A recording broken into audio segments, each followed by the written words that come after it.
الحمد لله رب العالمين والصلاة والسلام على سيد المرسلين أما بعد فأعوذ بالله من الشيطان الرجيم بسم الله الرحمن الرحيم إن الله وملائكته يصلون على النبي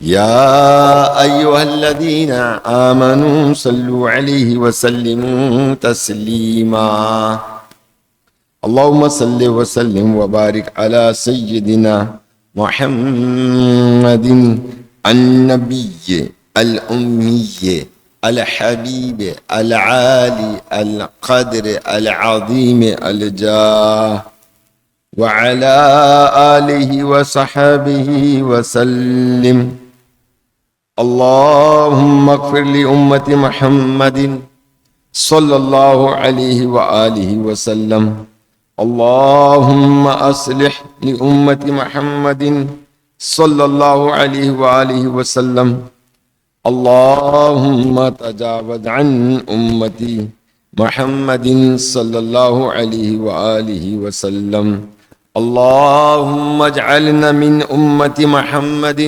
صلى الله عليه وآله وسلم اللهم يا ربي أسألك بحق محمد صلى الله عليه وآله وسلم لما غفرت لي اللهم أنت ربي لا إله إلا أنت خلقتني وأنا عبدك وأنا على عهدك ووعدك ما استطعت أعوذ بك من شر ما صنعت وأبوء لك بنعمتك علي يا أبو بذنبي فاغفر لي فإنه لا يغفر الذنوب إلا أنت واغفر لكل مؤمن اللهم مغفرتك أوسع من ذنوبي ورحمتك أرجى عندي من عملي اللهم مغفرتك أوسع من ذنوبي ورحمتك أرجى عندي من عملي اللهم مغفرتك أوسع من ذنوبي ورحمتك أرجى عندي من عملي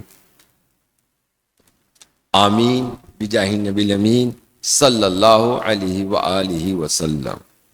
میرے میٹھے محترم اسلامی بھائیو، سرکار مدینہ سرور قلب و سینہ فیض گنجینہ صاحب محتر پسینہ صلی اللہ علیہ وآلہ وسلم ارشاد فرماتے ہیں کہ مجھ پر درود پڑھنے والے کا درود مجھ تک پہنچتا ہے اور میں اس کے لیے دعا کرتا ہوں۔ اس کے علاوہ درود پڑھنے والے کے لیے 10 نیکیاں بھی لکھی جاتی ہیں۔ صلو علی الحبیب صلی اللہ تعالی علی محمد۔ میرے میٹھے محترم اسلامی بھائیو، سرکار مدینہ علیہ الصلوۃ والسلام سے رابطہ کتنا آسان ہے کہ ہم درود پاک پڑھیں تو ہمارا درود ان تک پہنچتا ہے اور وہ ہمارے لیے دعا بھی فرماتے ہیں۔ پیارے اسلامی بھائیو، درود پاک پڑھنے کے بہت سارے فضائل و برکات ہیں، مگر اس فضیلت کی بات ہی نرالی ہے کہ جو بندہ درود شریف پڑھتا ہے اور رسول رحمت شفیع امت صلی اللہ علیہ وآلہ وسلم اس کے لیے دعا فرماتے ہیں۔ سبحان اللہ، جانتے ہیں کہ اس دعا کی برکات کیا ہیں؟ دعائے مصطفیٰ صلی اللہ تعالی علیہ وسلم کی برکت سے نصیب چمک جاتے ہیں، آفتیں بلائیں ٹل جاتی ہیں، مشکلات حل ہوتی ہے، بگڑی بنتی ہے، دنیا و آخرت سنور جاتی ہے۔ ہاں دعائے مصطفیٰ صلی اللہ تعالی علیہ وسلم ہی تو ہے کہ جس کی برکت سے چاند کے 2 ٹکڑے ہوا تھا، ڈوبا ہوا سورج پلٹ آیا۔ اس دعا کی برکت سے مردے زندہ ہو جاتے ہیں، دلوں کے اندھے ہدایت پا جاتے ہیں۔ سبحان اللہ، دعائے مصطفیٰ صلی اللہ تعالی وسلم کی کیا شان ہے کہ رب کریم عز و جل قرآن مجید میں فرماتا ہے وَصَلِّ عَلَيْهِمْ إِنَّ صَلَاتَكَ سَكُنٌ لَهُمْ، کہ اے حبیب ان کے حق میں دعائے خیر کرو، بے شک تمہاری دعا ان کے دلوں کا چین ہے۔ تو کس کو دل کا سکون چاہیے؟ اس کو چاہیے کہ وہ حضور علیہ الصلوۃ والسلام کی بارگاہ میں محبت اور پیار سے درود پاک پڑھے، اور دیکھیں کہ اللہ کے نبی علیہ الصلاۃ والسلام نے جو بات ارشاد فرمائی اور جس سے ہمیں بہت بڑی ڈھارس بنتی ہے الحمدللہ درود پاک پڑھنے سے، اور قرآن پاک بھی شاہد ہے کہ اللہ تعالیٰ نے ان کے متعلق ارشاد فرما دیا، اے حبیب ان کے حق میں دعائے خیر کرو کہ بے شک تمہاری دعا ان کے دلوں کا چین ہے۔ تو پتہ لگا کہ مومنوں کی دلوں کا جو چین ہے وہ رسول پاک صلی اللہ تعالی علیہ وسلم کی دعا ہے۔ اب ان کی دعا اگر حاصل کرنی ہے تو ہمیں چاہیے کہ ہم سرکار مدینہ علیہ الصلاۃ والسلام پر درود پاک پڑھیں، کثرت سے درود پاک۔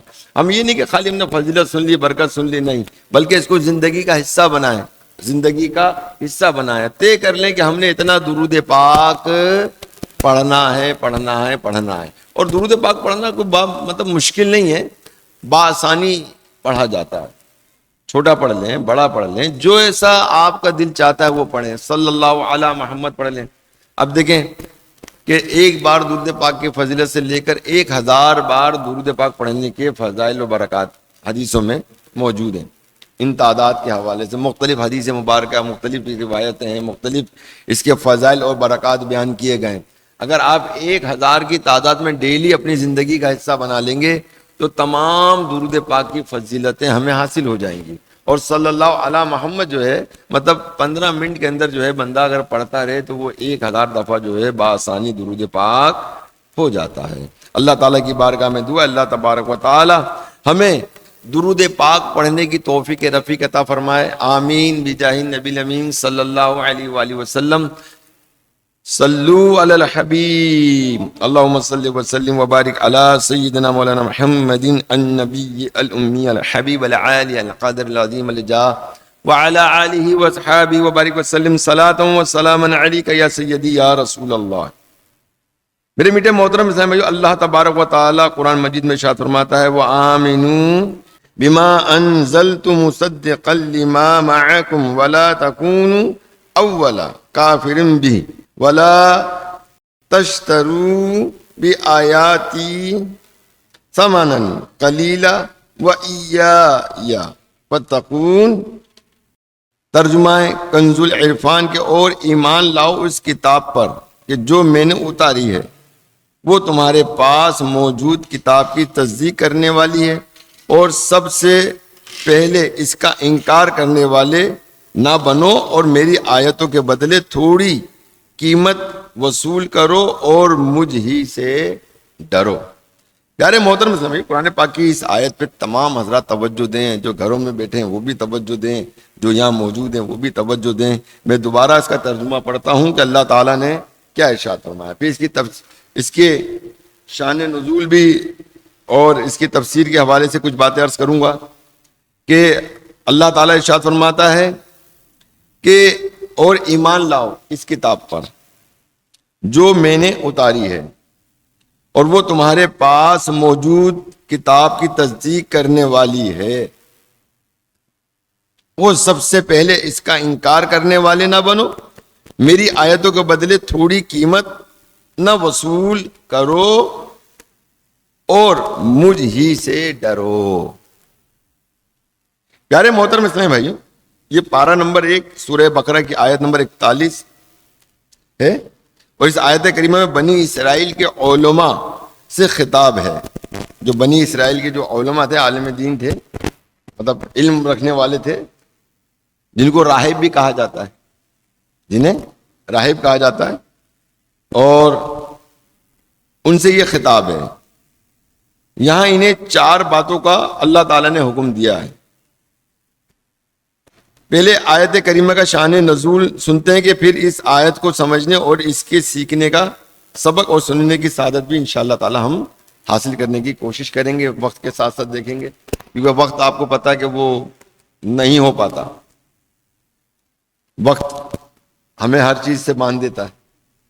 تو بہرحال جتنا ہم اس حوالے سے سیکھ سکیں گے، سمجھ سکیں گے، تو وہ ہم کوشش کرتے ہیں۔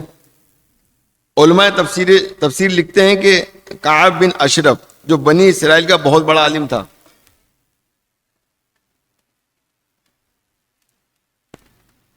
اور اس کے دوسرے ساتھی اپنی قوم کے جاہلوں سے رقم لیتے تھے اور ان کی پیداوار میں اپنے حصے مقرر کیے ہوئے تھے۔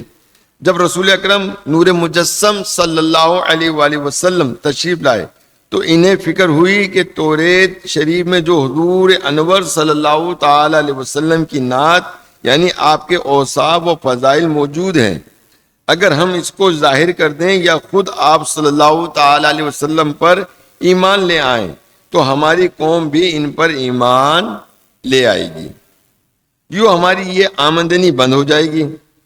اس لیے انہوں نے توریت کو بدل ڈالا، اور جب لوگ ان سے پوچھتے تو توریت میں نبی آخر الزمان صلی اللہ تعالی علیہ وسلم کے کیا اوصاف ہیں تو وہ چھپا لیتے اور لوگوں کو نہیں بتایا کرتے تھے۔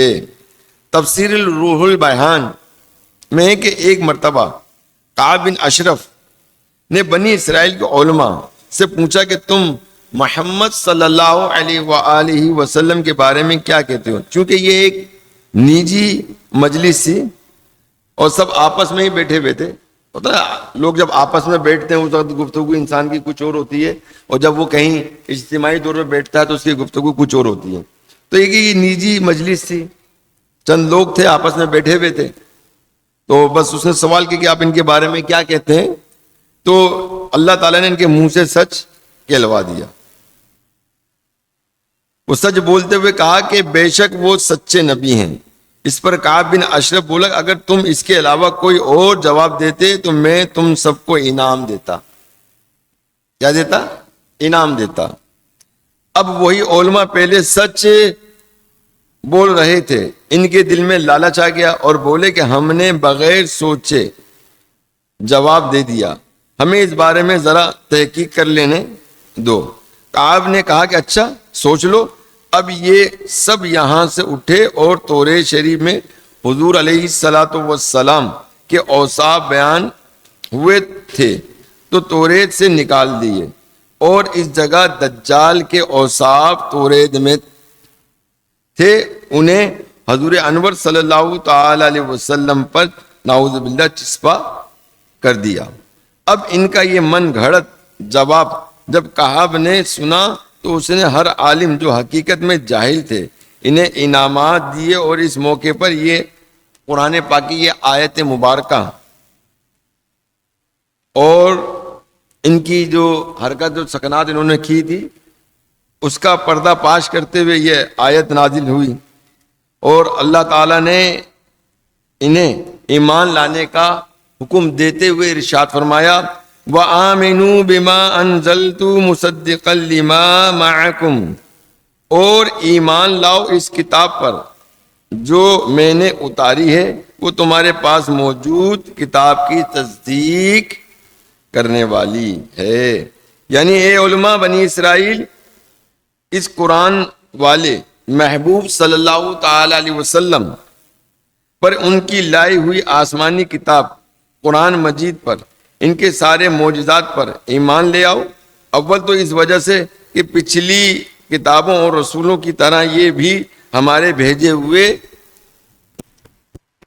دوسرا اس لیے کہ یہ کتاب قرآن مجید اور ہمارے محبوب صلی اللہ تعالی علیہ وسلم تمہاری کتابوں کی تصدیق کرنے والے ہیں۔ تمہاری کتابوں میں یہ لکھا ہے کہ تمہارے نبیوں نے تمہیں یہ بتایا ہوا ہے کہ اس شکل و شباہت والے، ایسے اعلیٰ اخلاق و صفات والے، ایسے اعلیٰ خوبیاں والے، مکے میں پیدا ہو کر مدینے کی طرف ہجرت کرنے والے، اچھے کام سکھانے والے، سیدھا راستہ دکھانے والے، سچی بات بتانے والے، توحید کا سبق پڑھانے والے، کفر و گمراہی مٹانے والے، رحمان کی طرف سے قرآن لانے والے، مرجھائی ہوئی کلیاں کھلانے والے، روتوں کو ہنسانے والے، جلدوں کو بجھانے والے، فرش پر رہ کر عرش پر حکومت فرمانے والے، صحرائے عرب میں بیٹھ کر سارے جہان کو دیکھنے والے، محبوب ذیشان مکی مدنی سلطان صلی اللہ علیہ وآلہ وسلم تشریف لانے والے ہیں۔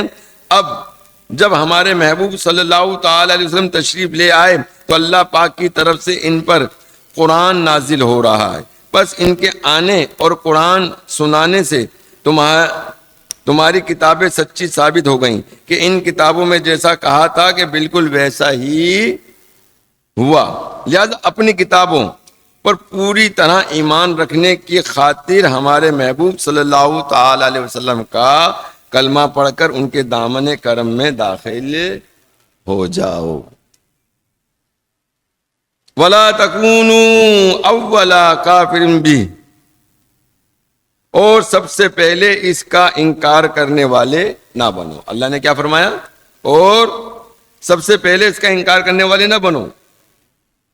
یہ آیت کریمہ کے اس حصے کا ایک معنی علماء کرام نے یہ بتایا کہ اے علماء بنی اسرائیل، آج تم ہمارے محبوب صلی اللہ تعالی علیہ وسلم کو آنکھوں سے دیکھ رہے ہو، تمہارے سامنے معجزات ظاہر ہو رہے ہیں، قرآن تمہیں سنایا جا رہا ہے، جانور یہاں سجدے کرتے ہیں تم دیکھتے ہو، درخت پتھر انہیں سلام کرتے ہیں تم دیکھتے ہو۔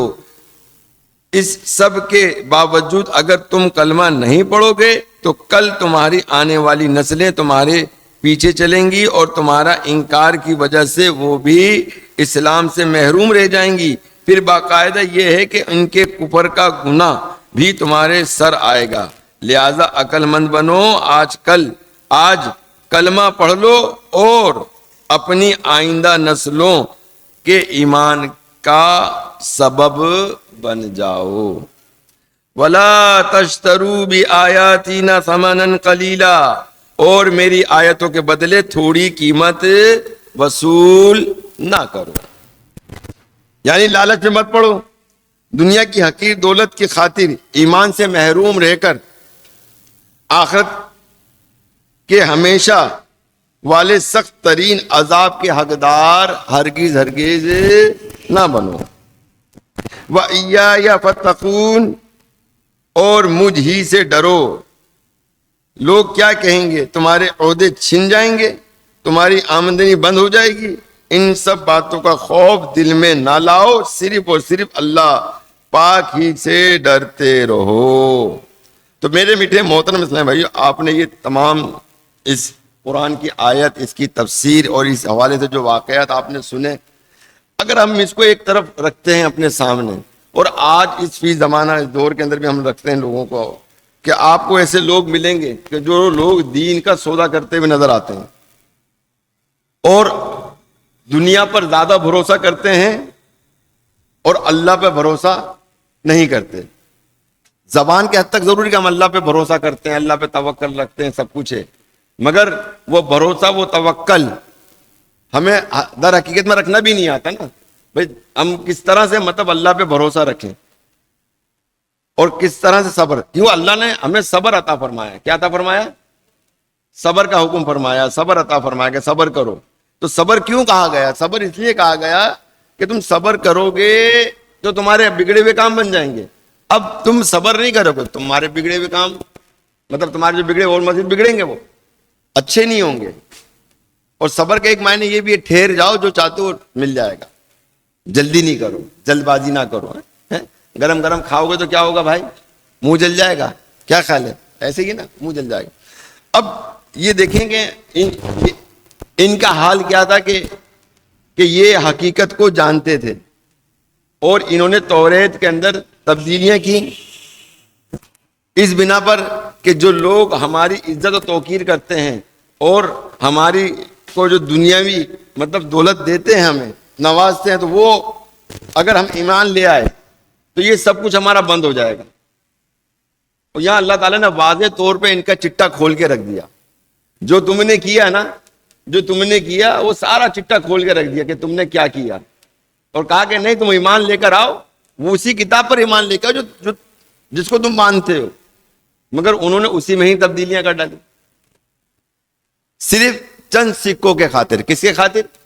اسی طرح آج کے بھی دور کے اندر لوگ جو نا مطلب چند سکوں کے خاطر جو ہے وہ جو ہے لوگ بک جاتے ہیں اور اللہ سے نہیں ڈرتے، اللہ سے نہیں ڈرتے۔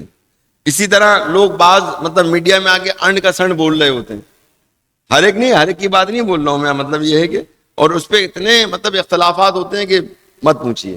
اب ظاہر ہے کہ میڈیا سے بھی ان کو پیسہ مل رہا ہے، سیدھی سی بات ہے، اور میڈیا پہ بولنے کے بھی بتا رہے کہ وہاں کے قوانین آپ کو کیا بولنا ہے کیا نہیں بولنا، مطلب پوری ایس او پیز ہے اس کی پوری کی پوری، کہ آپ نے اس ایس او پیز پہ رہ کے جو ہے نا یہ ساری کے ساری ذکر کرنا ہے، یہ سارے اپنے معاملات جو ہے آپ نے کرنے، اور یہ کہنا یہ نہیں کہنا ہے نا میڈیا پر، تو اس کے ایک اپنے ایس او پیز، اپنے قوانین ہیں.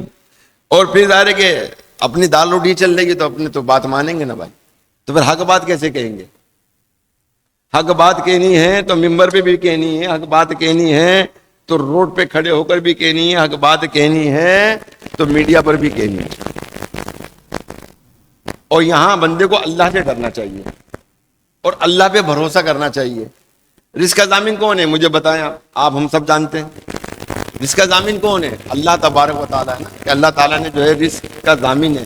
اس نے مطلب یہ ہے کہ اپنے ہاتھ میں رکھ رکھا ہے کہ وہی ہمیں رزق کھلاتا ہے. اب کیا کہ ہم میں جس ذریعے سے اللہ تعالیٰ رزق دیتا ہے نا، ہم اس کو اس قدر اہمیت و فوقیت دیتے ہیں کہ اگر ہم وہ بات تصور میں لے کر آئیں کہ اگر یہ جس ذریعے سے ہمیں رزق ملا ہے، فرض کریں کوئی کاروبار کر رہے ہیں، اس کاروبار کے ذریعے ہمیں رزق مل رہا ہے. ایک بیچارہ ٹھیلا لگاتا ہے، فروٹ بیچتا ہے. اب وہ فروٹ اور وہ ٹھیلا اس کا ٹوٹ جائے اور کہیں فروٹ اس کے گر جائیں اور وہ ٹھیلا اس کا تباہ ہو جائے. اسی طرح کسی کی دکان جل جائے مارکیٹ کے اندر. اسی طرح کوئی کسی کی نوکری کرتا ہے اور وہ نوکری ختم ہو جائے تو بندے کے اندر کیا خوف پیدا ہوتا ہے کہ یار میں کھاؤں گا کہاں سے؟ یہی ہے نا، میں کھاؤں گا کہاں سے؟ یہ سارے معاملات میرے کیسے چلیں گے؟ یہ سارے سلسلے کیسے ہوں گے؟ اسی طرح جو جہاں سے رزق حاصل کر رہا ہے وہ اپنے رزق سے ہی ڈرتا ہے. وہ کس سے ڈرتا ہے؟ اپنے رزق سے ہی ڈرتا ہے بیچارہ، کہ اگر یہ بند ہو گیا تو کہاں سے آئے گا. تو یہ سوچ آپ اور ہمارے اندر کیوں آ گئی ہے؟ وہ یوں آ گئی کہ ہم نے دنیا کو فوقیت دے دی، دین کو فوقیت نہیں دی. ہم نے دین کو فوقیت نہیں دی بلکہ ہم نے دنیا کو فوقیت دے دی، جس کی وجہ سے ہمیں دنیا ڈرا کے رکھتی ہے اور ہم ڈر کے رہتے ہیں. اور اگر یہی بات ہم اللہ پہ مطلب بھروسہ کرتے ہوئے کہ رزق کا ضامن اللہ تعالیٰ ہے، کس کا ضامن؟ اللہ عز و جل رزق کا ضامن ہے. تو اللہ تعالیٰ اگر ایک دروازہ بند کرے گا تو 70 دروازے کھول دے گا. 70 دروازے کھول دے گا. ایک صاحب سے میری ملاقات ہوئی، کہنے کہ میں نوکری کیا کرتا تھا تو میری نوکری چلی گئی، اور اس دوران جب میں نوکری کرتا تھا میں کہا اگر ایک مہینے مجھے مطلب خرچہ نہ ملے، میرے کو سیلری نہ ملے تو میرا گھر کا خرچہ کیسے چلے گا؟ گھر کا خرچہ کیسے چلے گا؟ میں اسی خوف میں رہا کرتا تھا. پھر اللہ تعالیٰ نے میرا ہاتھ پکڑا، پھر میں کاروبار کی طرف آیا، جد و جہد کی. آج اللہ کا کرم ہے کہ اللہ نے مطلب اس نوکری سے بھی مجھے زیادہ عطا فرما دی. اور سارے کاروبار میں 9 حصے ہیں. کتنے حصے ہیں کاروبار میں؟ کتنے حصے ہیں؟ 9 حصے ہیں. اور نوکری میں 1 حصہ ہے. نوکری میں 1 حصہ ہے اور کاروبار میں جو ہے مطلب 9 حصے ہیں رزق کے حوالے سے. تو لہذا اگر ہم کاروبار کر سکتے ہیں تو ظاہر کاروبار کریں. اب ظاہر کہ نوکری کرتے ہیں، ظاہر کہ ہمارے اندر وہ چیزیں نہیں ہیں کہ جو ایک کاروباری انداز والے بندے میں ہوتی ہیں. تو بہرحال بات کہیں سے کہیں جا رہی ہے. میں ایک بات آپ کو سمجھانا چاہ رہا ہوں کہ اللہ تبارک و تعالیٰ ہی روزی کا کفیل ہے. اور حضرت شفیق بلخی رحمۃ اللہ تعالیٰ فرماتے ہیں 3 قول، جس میں سے ایک قول یہ ہے، لوگ کہتے ہیں کہ روزی کا کفیل اللہ تعالیٰ ہی ہے، یعنی اللہ ہی رزق عطا فرماتا، مگر ان کے دل مطمئن نہیں ہوتے اور دنیا کا ایندھن اکٹھا کرتے رہتے ہیں. اور یہ ان کی بات کا الٹ ہوا، ان کے قول کا الٹ ہوا.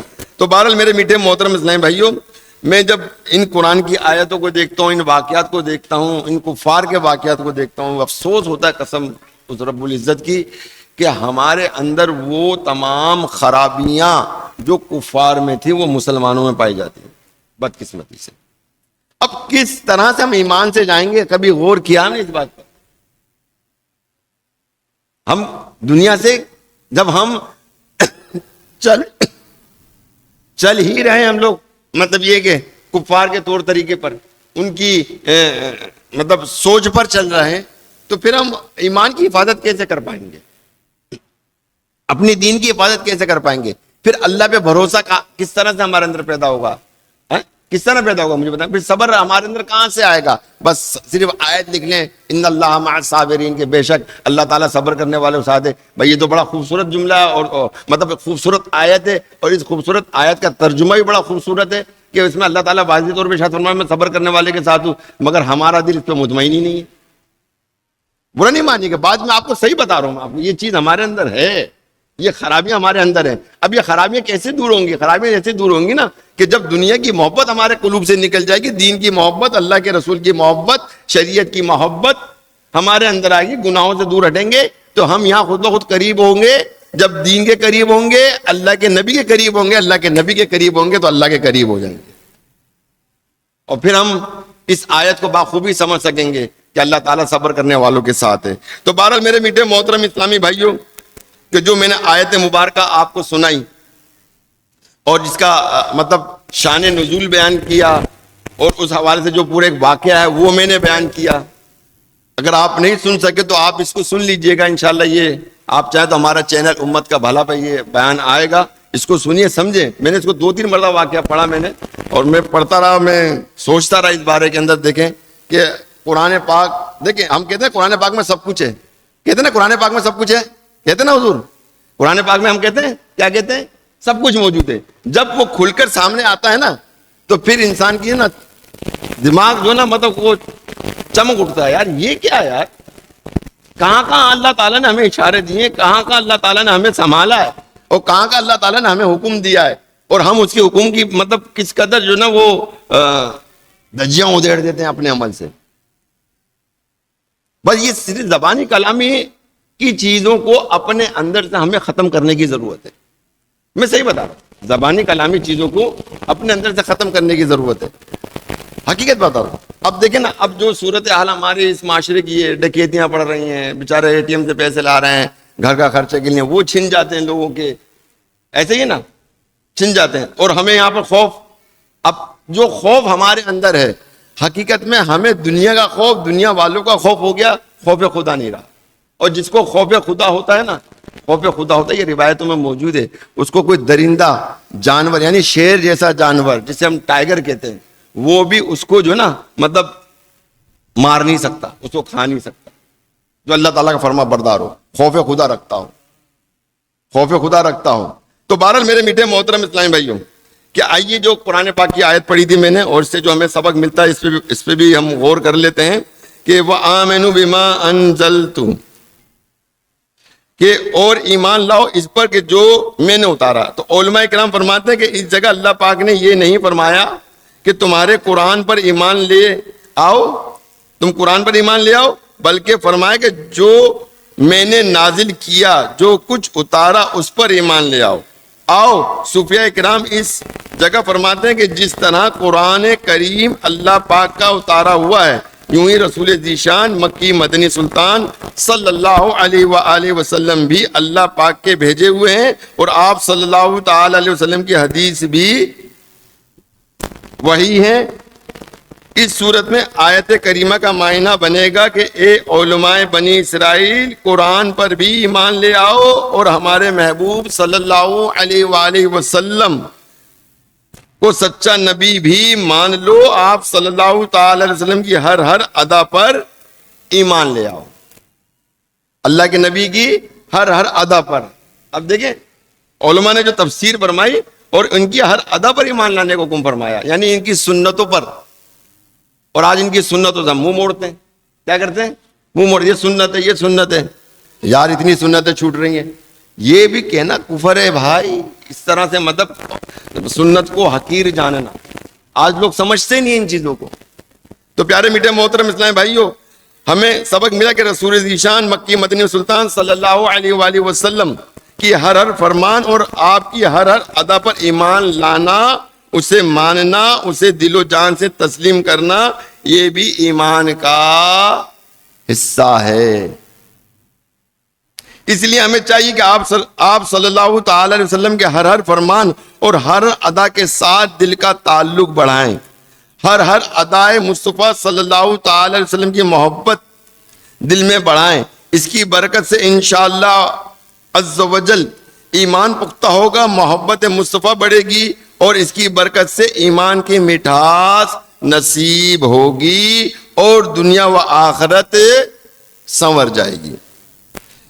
میرے میٹھے محترم اسلام بھائی، سرکار مدینہ صلی اللہ تعالی علیہ وسلم نے ارشاد فرمایا کہ جس نے سنت سے منہ موڑا وہ مجھ سے نہیں۔ کیا فرمایا آپ نے؟ اب سنت تو یہ نا سرکار کی ادا کرنا، آپ کس طرح کھانا کھاتے ہیں۔ بھئی کھانا تو ہم کھاتے ہی ہیں، ایک بات ہے کھانا تو کھاتے ہیں، اگر ہم سنت کے مطابق کھا لیں تو کیا فرق پڑتا ہے؟ صحیح ہے، پانی تو ہم پیتے ہی ہیں تو سنت کے مطابق پانی پی لیں، سنت کے مطابق۔ بھائی ہمیں باتھ روم بھی جانا پڑتا ہے، ہمیں باتھ روم بھی جانا پڑتا ہے تو باتھ روم بھی سنت کے مطابق جانے، سنت کے مطابق جائیں، اس کے اندر وہاں سے باہر نکلیں تو بھی سنت کے مطابق نکلنا تو ہے، جانا بھی ہے ہمیں، مگر وہ ان تمام سنتوں کو ملحوظ رکھتے ہوئے جائیں۔ ہمارا مسجد میں آنا اور جانا رہتا ہے، جب رہتا ہے ہمارا آنا جانا تو ہم یہ تو دیکھیں گے سنت کیا ہے، ہم اسی طرح ہم آنا جانا شروع کر دیں۔ تو لہذا پیارے اسلامی بھائیوں، آج لوگوں نے جو نا مطلب سنتوں سے در حقیقت میں منہ کو موڑا ہوا ہے، منہ کو موڑا ہوا ہے۔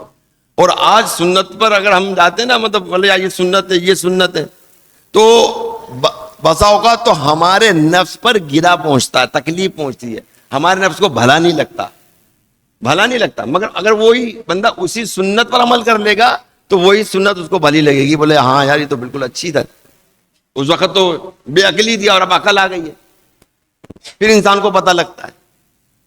اب دور مت جائے ایک بات ہے نا، جن لوگوں کی داڑھی ہے نا، جن لوگوں کی داڑھی ہے نا، وہ بغیر داڑھی والی اپنی تصویر دیکھ لیں، یقیناً ہوگی۔ آپ خود دیکھ لیں چہرہ کون سا اچھا لگ رہا ہے، سنت مصطفیٰ والا اچھا لگ رہا ہے یا دوسرا چہرہ اچھا لگ رہا ہے؟ اسی طرح اور بھی چیزیں، اب شادی بیاہ ہوتی ہے، شادی بیاہ ہمارے گھروں میں ہوتی ہے، شادی بیاہ ہوتی ہے، بس اس وقت تو ہم تو شریعت کا جنازہ نکال دیتے ہیں اپنے گھروں سے، وہ جنازہ نکالتے ہیں کہ مت پوچھیں۔ اور یہ واقعہ میں کئی بار آپ کے سامنے عرض کر چکا ہوں اس حوالے سے کہ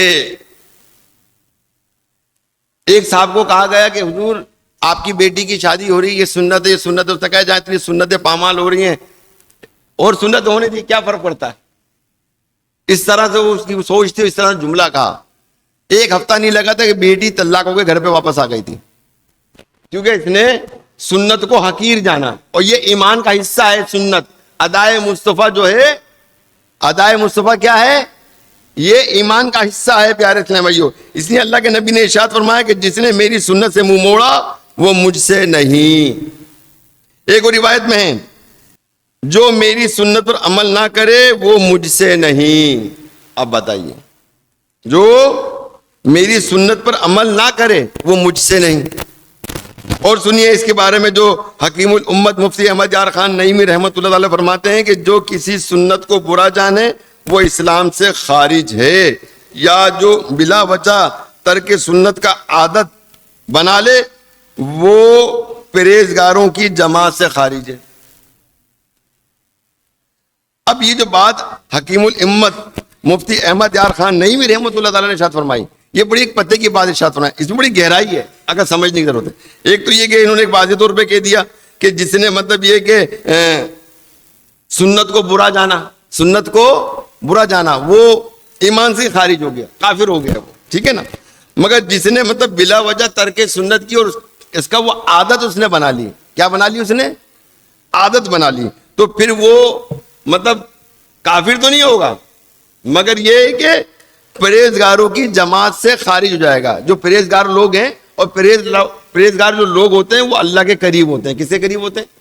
بولیے، اللہ کے قریب ہوتے ہیں، اور اللہ کی بارگاہ میں وہی سب سے بڑا ہے جس میں تقوی پرہیزگاری سب سے زیادہ ہے۔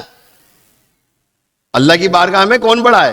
بچہ یا عمر والا نہیں ہے، یا داڑھی والا نہیں ہے، بہت سفید داڑھی والا نہیں ہے، نہیں، بلکہ جس میں تقوی پرہیزگاری سب سے زیادہ ہے وہ سب سے بڑا ہے، وہ سب سے بڑا ہے۔ تو اب جو جس میں تقوی پرہیزگاری ہوتی ہے، یہ بات یاد رکھیں، وہ بندہ اللہ تعالیٰ کے نزدیک ہوتا ہے۔ اب اندازہ کیجئے ہم اللہ تعالیٰ کے کتنے نزدیک ہیں، غور کر لیجئے آپ، کتنی تقوی کتنی پرہیزگاری ہے ہمارے اندر۔ دین کی باتیں، یہ تھی باتیں ہم نہیں سیکھتے، ہم سیکھتے ہیں، سمجھتے ہیں، ہمیں سننے کو سب کچھ ملتی ہے، اور دین کی باتیں ہمیں مختصر چاہیے ہوتی ہیں۔ ویسے سوشل میڈیا پہ پورا ٹائم ہم اپنا خرچ کرتے ہیں، کوئی مسئلہ نہیں ہے، وہ کوئی مسئلہ نہیں ہے. پوری پوری رات ہم اپنی مطلب ہاتھ میں موبائل لیٹے لیٹے لیٹے لیٹے دیکھتے رہیں, فجر کی اذان ہو جائے پرواہ نہیں ہے. پھر وہ مطلب شیطان جب سلاتا ہے فجر کے ٹائم پہ تو پھر سلا ہی دیتا ہے بندے کو.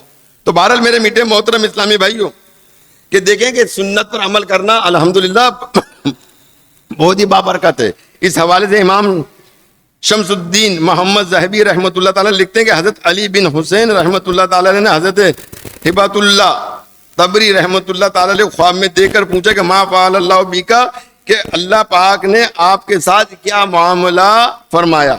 تو جواب دیا کہ اللہ پاک نے میری مغفرت فرما دی. عرض کی کہ کس سبب سے؟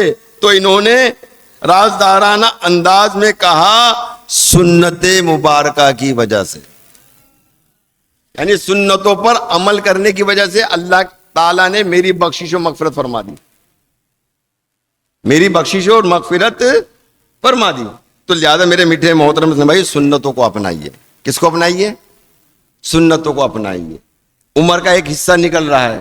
میرا تو مشورہ ہے, میں صحیح بتا رہا ہوں, میرا تو مشورہ ہے کہ نا اب دنیا کو کیا دکھانا, اب یہ چہرہ اللہ رسول کو دکھانا ہے تو اس کو اس طرح دکھا دیں چہرے کو کہ جو اللہ رسول جو پسند فرماتا ہے, اور اپنے ساتھ جنگ کریں. دیکھیں یہ بھی جہاد ہے کہ دل تو نہیں چاہتا کہ مطلب ہم داڑھی والے ہو جائیں, سنت مصطفیٰ سجانے والے ہو جائیں, یہ دل نہیں چاہتا انسان کا.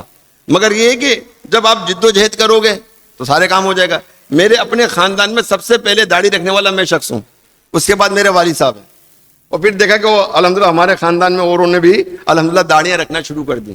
ورنہ ہمارے بھی وقت تھا, ٹھیک ہے, ہم بھی وہ وقت جانتے ہیں اپنا کہ جب ہمارے چہرے پہ داڑھی نہیں تھی, ہیرو بننے کا شوق تھا, سمجھے نا, فنکار بننے کا شوق تھا, اداکاری کرنے کا شوق تھا, یہ ساری چیزیں تھیں دنیا کے اعتبار سے. مگر ایک وقت آیا کہ ساری چیزیں ختم ہو گئی, سمجھ میں آ گئی کہ چیزیں یہ راستے اچھے نہیں ہیں, اچھے راستے پہ چلیں. ایسی مجھے ایک صاحب کا مجھے واقعہ یاد آ رہا ہے کہ وہ ہمارے ساتھ بینک سے آتے تھے ہماری فیکٹری کے اندر, اور وہ تعینات تھے. تو وہ علم کی باتیں بڑی پڑھتے تھے, مطلب میں دیکھتا جب تک وہ دینی کتابیں پڑھتے تھے, مگر چہرے پہ ان کی داڑھی نہیں تھی. کبھی میں ان کو داڑھی کے لیے بولتا تو وہ مجھ پہ غصہ ہو جایا کرتے تھے. ارے مجھ سے بڑے تھے وہ, تو میں برا بھی نہیں مانتا تھا, مجھے پتا کہ یہ کیفیت کیا ہوتی ہے بندے کی, صحیح ہے نا. تو وہ بڑا غصہ کرتے تھے میرے اوپر, تو میں نہیں بولا, مطلب نہ ان کو زیادہ بریفنگ دیتا تھا نہ وہ کرتا تھا. میں نے کہا اب تو اتنی عمر کا حصہ ہو گیا بندہ, اس عمر کے اندر تو یار داڑھی چھوڑ ہی دے. آج تو بچوں کی داڑھی اگر دیکھا جائے تو ہر چوتھا آدمی داڑھی والا ہے یا نہیں ہے مجھے پتا. یہ تو ماحول الحمدللہ ہمارے پاکستان کے اندر ہر چوتھا آدمی داڑھی والا ہے, ہر چوتھا آدمی داڑھی والا ہے. تو اچانک ایسا ہوا کہ وہ رمضان آیا, رمضان کے بعد مطلب یہ ہے کہ عید آئی, تو وہ آئے تو چہرے پہ ماشاءاللہ اتنی بڑی داڑھی. میں نے کہا نہ ہم نے ان سے کچھ کہا نہ کچھ, ان کی داڑھی کیسے آ گئی؟ میں نے کہا داڑھی کیسے آ گئی آپ کی؟ کہ نہیں یار داڑھی کی ایک وجہ بن گئی. بولے کیا؟ وہ وجہ یہ بن گئی کہ میں ایک کتاب میں مطالعہ کر رہا تھا, اور جب میں نے پڑھا ایک صحابی رسول کے حوالے سے کہ ان کے چہرے مبارک پہ ایک ہی بال تھا, اور آقا صلی اللہ تعالی علیہ وسلم جب اس صحابی رسول کو دیکھتے تھے تو آپ ہاتھ بڑھ کے ملاقات کرتے تو مسکراتے تھے. تو شیطان نے ان کے دل میں وسوسہ ڈال دیا اس صحابی کے کہ آقا صلی اللہ علیہ وسلم تمہارا مذاق اڑاتے ہیں. تو وہ ایک داڑھی کا ایک جو بال تھا وہ انہوں نے وہ بھی ختم کر دیا. اب جیسے حضور علیہ الصلوۃ والسلام کی بارگاہ میں وہ حاضر ہوئے تو سرکار مدینہ علیہ الصلوۃ والسلام نے اپنا چہرہ انور ان سے پھیر لیا. وہ ڈر گیا, یا رسول اللہ صلی اللہ علیہ وسلم سے غلطی ہو گئی کیا؟ کہا کہ جو تیرے چہرے پہ جو داڑھی کا ایک بال تھا نا, جو تو نے اس کو ختم کر دیا ہے, اس پہ فرشتے جھولا جھولتے تھے اور میں ان کو دیکھ کے مسکراتا تھا, اور اس ایک بال کے سبب اللہ کے نبی علیہ الصلوۃ والسلام اپنے دستے مبارک کو دراز کرتے تھے آگے ہاتھ بڑھانے کے لیے اس سے. تو کہنے لگا یہ میں نے واقعہ پڑھا. پھر اس کے بعد مطلب علماء نے کہا کہ قبر کے اندر جو ہے جب منکر نکیرین آئیں گے, اور اگر چہرے پہ میری داڑھی نہیں ہوئی اور اللہ کے نبی کے بارے میں میرا سوال ہوا تو پھر میرا کیا بنے گا؟